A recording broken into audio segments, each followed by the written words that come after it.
Does the man you love avoid talking about feelings, his or yours? Does he shut down and stonewall when you get emotional? Does he give you his logical answer when you want to process what's really going on in the relationship? If you've ever wondered why so many women have these same complaints about men, keep watching.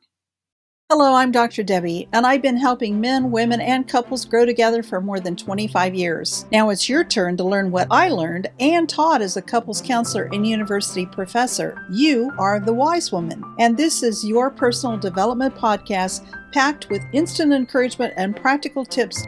And men can learn about women too, because this is a safe place where women are valued and men are respected. We talk about biology, socialization, behavior, emotions, communication, and connection, because men and women are different.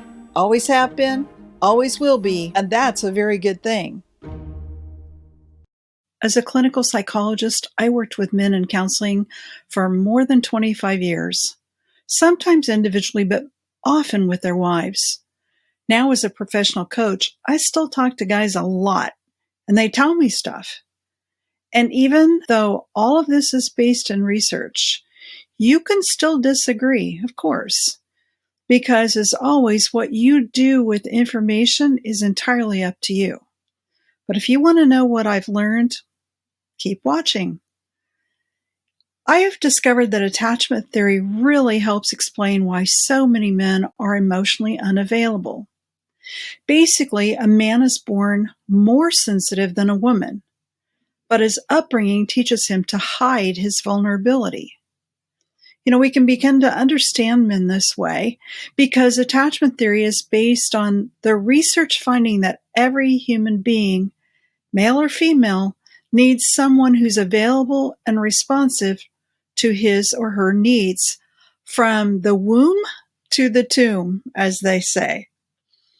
Research done by Dr. John Bowlby, who was a British psychiatrist, showed that babies not only need to be fed and protected, but they also need strong emotional bonds. So every baby's born with an attachment system that will ensure his physical and emotional survival. When a baby's angry, sad, hurt, or afraid, his internal attachment system cries out and moves him towards someone who can care for him. When someone is available and responsive to his needs, he feels safe. If his experience is consistently positive, not perfectly, of course, his memories of being comforted will soothe him when no one is readily available. Positive early emotional memories such as sight, sound, smell, taste, and touch help him develop some healthy beliefs about himself. He believes, I'm lovable and I can depend on others to love me and to help meet my needs.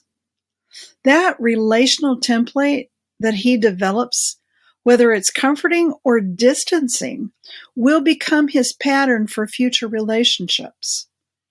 Of course, this is true for girl babies too, but I'll talk about that another time. But there's something that's very, very different for boys.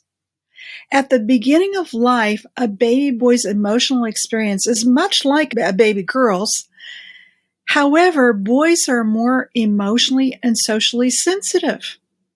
Therefore, they experience every emotion more intensely. However, most boys are pushed away at an early age. That experience forms a negative belief about what it means to be a man and what a man can expect from others, especially from women. His natural sensitivity often causes considerable pain and confusion as he matures. There are several things that we can say that came from research about boys. First, boys are more emotionally and socially sensitive at birth. Then, by the time a boy starts school, he's learned to hide most feelings, especially if they reveal his vulnerability. Nearly every boy repeatedly experiences socially acceptable shaming. A boy learns to appear tough, aggressive, dominating, and most relevant to today's discussion, non-emotional. Many boys and men demonstrate limited emotions. Usually it's anger. So men will withdraw from emotional discussions to protect their own vulnerability. Consequently, a boy who needed love and acceptance, but was rejected and shamed for his vulnerability instead, has experienced far more pain than women will ever understand. Rejection and shame during childhood and adolescence leaves a boy alone to deal with very complex feelings, especially guilt, humiliation, shame, anxiety, depression, anger, and even rage. So, women are confused about what it means to grow up male. A boy usually has no place to turn, no one to help him with his pain. But can't he turn to his mother? Well, his mother often feels uncertain about how to raise a healthy man. Consequently, she may feel pressured to push her son away. His mom actively, but often unknowingly, participates in that hardening process through which society shames boys into suppressing their empathic and vulnerable sides. This usually happens when he needs her reassurance and instruction the most. The first time is when he goes off to school. The second is when he's going through puberty. On the other hand, some women use their sons to fulfill their own emotional needs. This topic requires a much deeper discussion than we have time for here, so I'll address that one in another video. Fathers who've also been pushed away and rejected have no idea how to be there for their sons. All they know to do is to show their sons how to avoid vulnerable feelings, often at all costs. Dads mostly demonstrate their strategies through their own lack of emotional availability for their sons and other members of the family. Remember that early experiences provide a boy with images and feelings that form his understanding of how to form relationships and how dependable he can expect those relationships to be based on mom and dad's availability and responsiveness to him, and how effective he's been at getting others to respond to his needs. So boys most often move from a mother disconnection to father disconnection. No wonder he learns to shut down his feelings. He does it to survive. Research has also identified the crises of boyhood. Growing up is complicated and confusing for a boy, and he's often without emotional support, as I mentioned before. Again, there are several life stages that create those emotional crises for a boy. The first stage sets the stage for the second. Both help explain why men are emotionally unavailable as adults. That first crisis, as we mentioned before, is the beginning of school.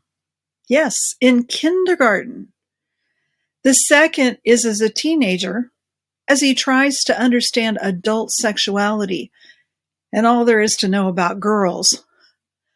That first crisis is actually several years in the making and is fundamentally the result of how we socialize our sons in terms of their emotions.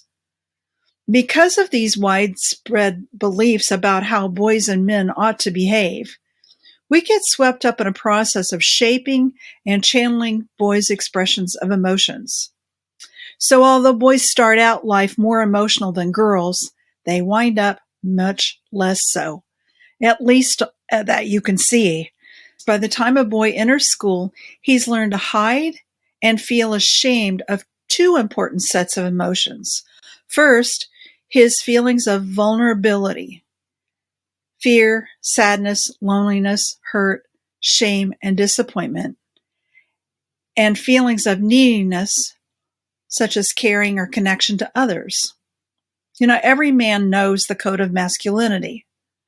A study of American beliefs revealed that boys and men are supposed to be independent and self-reliant, non-expressive of emotions that are related to vulnerability or attachment. They're supposed to be tough and aggressive, driven towards a high social status, perpetually in the mood for sex, and disinterested in anything feminine. And then only interested in sex, just to make that point again. The boy code he learned as a child was a similar list of demands, but I think they were probably survival techniques. The first one a boy learns is to be a sturdy oak. Whimpering, crying, complaining, or any sign of weakness is strictly forbidden. Second, he learns to give 'em hell.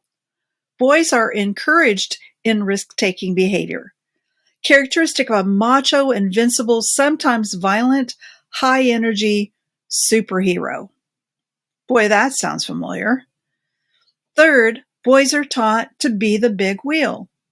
To survive, he must dominate others and refuse to let anyone know he actually feels like a failure or like life is out of control. Finally, a boy learns no sissy stuff. This last commandment is like an emotional straitjacket that keeps boys from expressing feelings seen mistakenly as feminine, such as dependence and warmth and empathy. Yet, these still sound a lot like survival techniques for a tender-hearted boy. Don't you agree? And it's so similar. It's like the beginning stages of what men learn about how to handle their emotions and how to present themselves in a hostile world. We must also consider other important questions about a man's life. Was he a victim of abuse? Emotional, physical, sexual abuse? How did discipline, such as spanking, hitting, and shaming, affect him? What was his parents' relationship like? How was his relationship with his siblings? What did he learn from sports? Was he a jock or a nerd? The bottom line is so many factors go into making a man, but emotional separation and rejection are highly common experiences for nearly all boys. We must learn to appreciate that men have been able to survive in a world that is unfriendly towards males. Being more sensitive by nature, many boys could not have survived to see adulthood if they had not developed some highly effective defenses. Not surprisingly, the classic male stereotypes are avoidant or dismissing. And common complaints from women range from a lack of feeling or sensitivity toward others to aggressiveness or angry outbursts.